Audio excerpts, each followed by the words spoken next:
This video is sponsored by CuriosityStream. Use the link in the description to start watching thousands of documentaries and get access to our new educational streaming service, Nebula, at no extra cost. 1 week every year, either in January or February, Chinese train stations, bus terminals, roads, and airports overflow with travelers. Chinese New Year is the largest human migration on Earth, with nearly 400 million people returning home to their families. For comparison, Thanksgiving sees 50 million travelers, the Arbaeen pilgrimage 40 million, and India's Kumbh Mela 30. Rather than give workers a yearly allowance of paid leave, Chinese factories and companies shut down completely for 2 weeks of the year, around the Lunar New Year and National Day. These golden weeks test the limits of China's world-class transportation network. Many of the country's notoriously high toll fees, which are normally designed to disincentivize driving, are suspended, creating 40-kilometer or 25-mile traffic jams. Train and plane tickets sell out in minutes, prices skyrocket, and then the celebrations begin. Kids receive lucky red envelopes filled with cash. Incense is burned for ancestors, and fireworks light up the sky. In 2019, the Year of the Pig was celebrated with giant statues in malls, parade floats, billboards, and in Hong Kong, pig nose-shaped fireworks. The only things missing were actual pigs. In the last 2 years, a third of China's pigs have died in the largest ever animal disease outbreak, causing pork prices to more than double.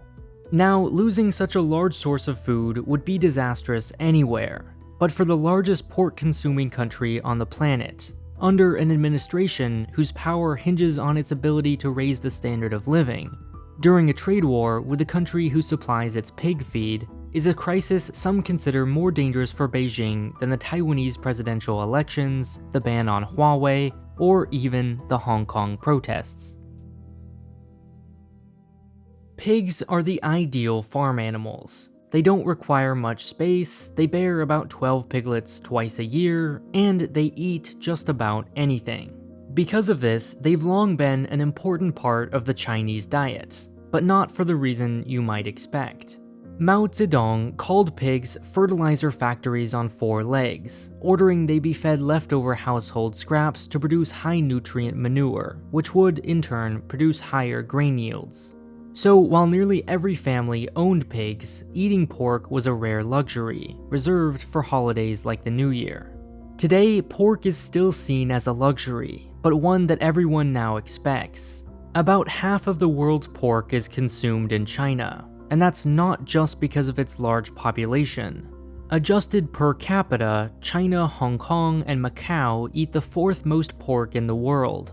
Even more impressive, that's despite China's $16,807 per capita GDP, compared to 3rd place the European Union's $41,091. Pork accounts for 2/3 of all meat consumed in China, with poultry accounting for 21%, beef 8%, and lamb 5%. But even these numbers don't adequately explain the Chinese obsession with pigs. Throughout the country, pork is an almost default ingredient. Dim sum, dumplings, rice, noodles, soup, even sometimes dessert contains pork, whether it's listed on the menu or not. The Chinese word for meat, rou, literally means pork. All other types of meat have to be specified. Cows, for example, are niu, so beef is niu rou. Fish, yu, becomes yu rou, and so on. The Chinese character for family or home, jia, is composed of 2 elements, or radicals, the character for roof underneath the character for pig. All of this is to say, pork is more than just a meal in China, it's ingrained in the culture, which is why its outbreak of African swine fever is so troubling. The good news is that the virus isn't dangerous to humans. The bad news is that it's basically pig Ebola. The difference is that Ebola isn't airborne, only remains active for a few days at room temperature, and only has about a 50% fatality rate. African swine fever, meanwhile, spreads like wildfire. It's found in all the body fluids and tissues of its victims, who experience vomiting, high temperatures, and difficulty breathing. Some variants have a 100% mortality rate, but death doesn't stop the virus from spreading. It lives in feces and urine for days and can be spread through flies, ticks, insects, vehicles, equipment, or clothing.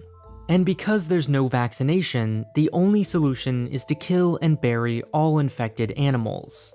As of 2019, the virus has reached Vietnam, Cambodia, Mongolia, North Korea, Hong Kong, and every province of China.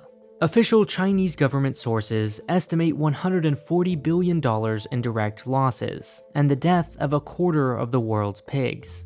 Although these numbers are likely inaccurate. Because government subsidies for affected farms are set below market prices, both local government officials and farmers themselves are incentivized to hide and underreport the scale of the outbreak. Regardless, the central government simply doesn't have many options. Many countries keep emergency supplies of their national obsessions. Canada has the Strategic Maple Syrup Reserve. The US has the Petroleum Reserve. And China, since 2008, has the Strategic Pork Reserve, comprised of live farms and dozens of highly guarded storehouses where packaged pork is frozen and rotated. When prices rise, supplies fall, or in the days before the new year, the government releases some of its supply onto the market. The exact amount of pork is kept as a national secret, but is said to be around 200,000 tons, which, compared to the country's demand for 50 million tons every year, hardly makes a difference during a crisis of this magnitude. The government has lifted import bans, tried breeding giant pigs, and some restaurants have resorted to cooking with dog or rabbit meat. High pork prices present Beijing with not just an economic, but also a political problem. For older generations, being able to eat a once-annual treat every day is a symbol and reminder of their country's progress. When pork is unavailable or too costly, on the other hand, it awakens grim memories of China's dark and hungry past. While international attention focuses on stories like Hong Kong's protests, it's easy to forget that fighting for democracy is a privilege afforded to the already moderately well-off. For millions of Chinese, the number one concern is putting food on the table, and losing their favorite source of protein is more than merely inconvenient. Even with reports of slowing inflation, it will undoubtedly take years for China's pig population to fully recover. In the future, China is expected to shift more of its pig farming to large industrial factories, giving it more direct control over their operations. There's one silver lining, however. The outbreak provides a golden opportunity for China to embrace artificial and more sustainably grown meat. Less than 2% of China's population is currently vegetarian, and eating meat is very much part of Chinese life. So too, however, is tea, and yet companies like Starbucks and Luckin Coffee have seen explosive growth in China. In one survey of 30 countries, 73% of Chinese respondents said they would eat a plant-based meat substitute, higher than any other country, including India. And China's Ministry of Health released guidelines in 2016 recommending people cut their meat consumption in half by 2020.